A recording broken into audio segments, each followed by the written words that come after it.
Hello friends, cooking with Seema's કિચનમાં તમારું સ્વાગત છે.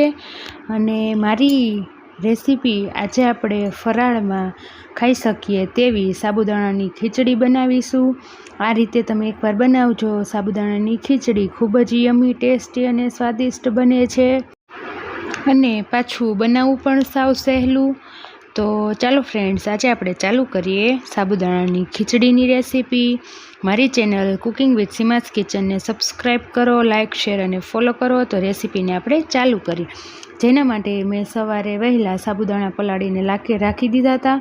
સૂકું લાલ મરચું, લીમડાના પાન, લીલું મરચું, ટમેટું, લીંબુનો રસ, આદું, જીરું વઘાર માટે અને મીંજનો ભૂકો. અને ત્યારબાદ જરૂર પડે મસાલા લેશું. આપણે તેલને ગરમ કરવા માટે રાખી દીધું હતું, જેમાં આપણે થોડું જરૂર પડે એ પ્રમાણે જીરું નાખીશું, લાલ મરચું અને પાંદ નાખીશું આપણે લીમડાના. અને ત્યારબાદ આપણે તેમાં મરચું અને આદું નાખીશું અને સરખી રીતે આપણે થોડીવાર તેને હલાવશું.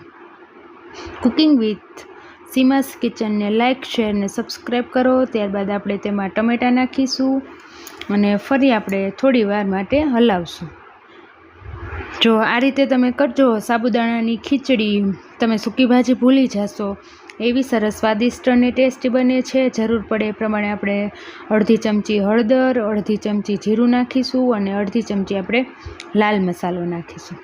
અને ત્યારબાદ હવે આપણે તેમાં નાખીશું આપણા બાફેલા બટેટા અને બધી જ વસ્તુને આપણે હવે સરખી રીતે મિક્સ કરી દઈશું, જેથી મસાલા બધા બટેટામાં એકદમ સરખી રીતે મિક્સ થઈ જાય એ રીતે આપણે હલાવીશું બટેટાને. અને કુકિંગ વિથ સીમાસ કિચનને લાઇક, શેર ને સબસ્ક્રાઈબ કરો. અને ત્યારબાદ આપણે તેમાં લીંબુનો જરૂર પડશે એ પ્રમાણે આપણે અડધો ફાડું લીંબુનો રસ નીચવ્યો છે. અને ત્યારબાદ આપણે તેમાં દળેલી ખાંડ 1 થી 2 ચમચી લેશું. જો તમને ટેસ્ટમાં ફાવે તો નાખવાની, અધરવાઇઝ તમે તેને સ્કીપ કરી શકો છો. પણ ખાંડથી તેનો સ્વાદ ખૂબ સરસ આવે છે સાબુદાણાની ખીચડીમાં. અને ફરી આપણે બધી વસ્તુને સરખી રીતે મિક્સ કરી લેશું.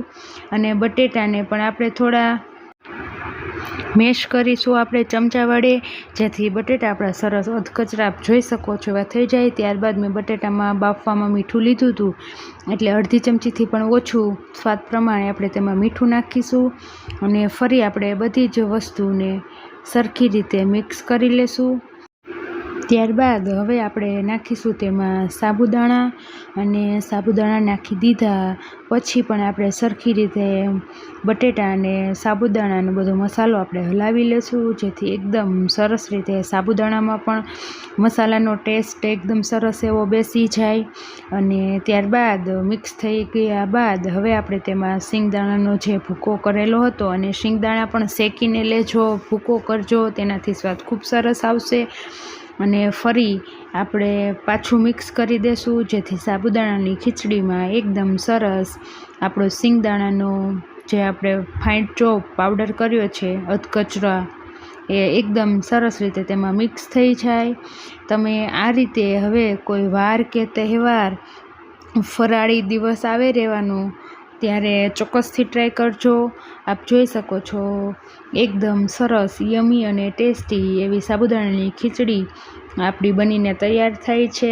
અને આપણે હવે થોડીવાર હલાવતા રહેશું, જેથી શિંગદાણાનો ભૂકો સરખી રીતે મિક્સ થઈ જાય. અને 1-8 મિનિટ જેવું આપણે રાખીશું. અને ત્યારબાદ હવે આપણે તેમાં ઉપરથી કોથમીર નાખીશું આપણે.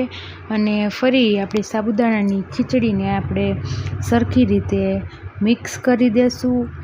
તો હવે આપ જોઈ શકો છો કે હવે આપણી સાબુદાણાની ખીચડી એકદમ સરસ બનીને તૈયાર થઈ ગઈ છે. કુકિંગ વિથ સીમાસ કિચનને લાઇક, શેર ને સબસ્ક્રાઈબ કરજો. નવા વિડીયો જોવા માટે બેલ આઇકોન પર ટિક કરજો, જેથી તમને નોટિફિકેશન મળતી રહે.